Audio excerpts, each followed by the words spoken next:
Well, what do we have here?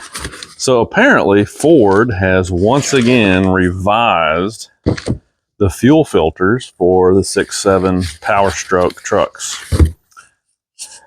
I mean, it still looks the same, but there's one very important difference, especially on this upper filter. So let's bring the camera in, get a close-up look at what we've got going on here now, and we'll talk about this just a little bit. What do you say? So first of all, this time I went ahead and ordered a new one of these dudes right here, the drain plug. There's a part number on it. So obviously you guys know these things are plastic, and I think it's going to be a good idea just to have one of these, like, you know, stored away under the back seat or something, because if you ever get out somewhere and decide to drain some water out of your system and you break this thing, then you're screwed. So I went ahead and got one of those. It was like $7. By the way, I've been buying all of my filters from a place called dieselfiltersonline.com. They have genuine Motorcraft filters. Here's the updated numbers right here as I drop the upper filter. Oops. And then there's some instructions in there, but there's the under the cab filter. So the under the cab filter, let me put this upper filter up here for just a minute. This one looks very, very similar. Not a lot of difference here. Very, very similar. I think, and you guys can correct me if I'm wrong, but the main update to the new fuel filters is going to be your upper filter. So obviously these things are the source of a lot of engine bay fires, and in a lot of cases it ends up burning down the whole truck. So this guy right here is the culprit. These actually went under recall on a lot of trucks. So you can see here they have redesigned this upper filter now. And again, there's the info on it. But you can just see how the injection molded design of this has changed. So now this thing is a little bit beefier. And internally, there's also a main difference here that we need to talk about, and that is that they have now put a bypass valve in the fuel filter. So everybody knows that the oil filters have bypass valves in them. That way, if the filter media gets plugged up, the oil can bypass the filter media and continue to flow so that you don't wipe out your engine, right? Well, now they have done the same thing on the fuel filter. So these new upper filters have bypass valves built into them. So if your diesel fuel gets gelled up on a really cold winter morning, it can bypass that filter media and your truck can still run. It'll, you know, lubricate a little bit, you know, what lubrication there is in the diesel fuel. It'll lubricate a little bit on that high pressure pump, keep your truck running, and hopefully not wipe out your fuel system. So that's a major upgrade to the Ford factory fuel filters. And, you know, again, if you've got one of these trucks, you know that these things have been a source of headache for guys basically since these engines came out. So, you know, I feel like they did a really good job on the latest iteration of the CCV filter, you know, the crankcase vent.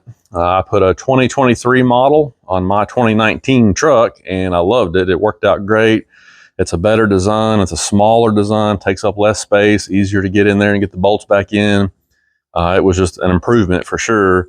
I feel like these fuel filters now have been improved dramatically. So, you know, if you go ahead and buy this updated kit, and again, there's the new part number, then you should get all of this that you can service your complete truck with. Of course, they do give you a new O-ring, which goes on the housing underneath the truck for your lower water separator filter. And you get both filters ready to go. Now, the other thing a lot of guys have trouble with is these connections right here. I haven't had any trouble with that yet because I'm really careful. I don't try to go in there and force anything. I take my time. I look and try to figure out how the clip was designed, you know, to come apart. and I'm just real careful with them. So knock on wood, I haven't had any trouble yet, but I know a lot of guys have had trouble with those lines. So that's something that you're just going to have to be careful with on your truck. They do make some aftermarket parts that can help to rectify some of that. But, you know, there's a lot of different fuel filters in the aftermarket you can get for these trucks. I haven't gone that way yet because honestly, the more reading I do, I just feel like the factory setup is the best way to go. You know, the micron rating on these filters is engineered that way for a purpose. You know, you obviously want to filter the fuel, but sometimes you can go too far filtering the fuel, which can cause other problems. Plus, you notice how this is plastic, which means it's not going to rust or corrode internally, which means it's not going to contaminate the fuel on its own, which is a good thing. I mean, you've got really good protection here with the factory system, is what I'm saying. The main thing is you just got to service your truck on time. You know, the manual says 30,000 miles on these filters. I don't go 30,000 miles on them. You know, I'm going to probably change them at half that, maybe 15, might go 20, depending on how I've been using the truck. But yeah, about half that's probably what I'm going to do. You know, I don't even go 10,000 on my oil changes either, for that matter. So every other oil change, I'll probably go ahead and do the fuel filters.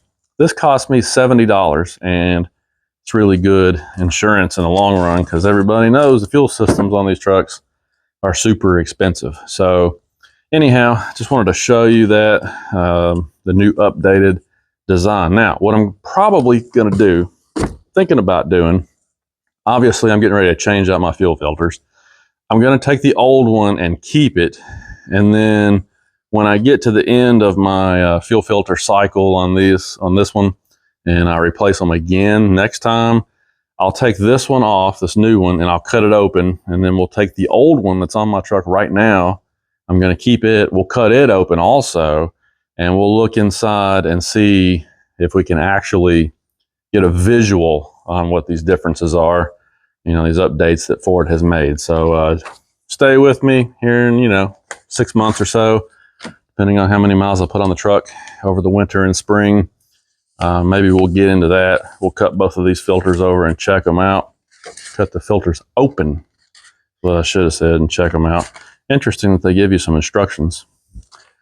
Anyway, I just wanted to show you guys that. I think it's pretty neat that Ford is proactively trying to do something about this issue with these fuel filters that has caused so many problems on these trucks. You know, they do a good job of filtering, but I guess the guys in the really cold climates were having some trouble with the filters gelling up, and then you got big problems.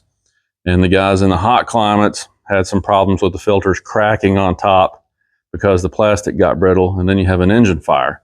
Either way, bad news. So Ford has addressed that, and this should be the answer to the fuel filter woes, if you want to call it that.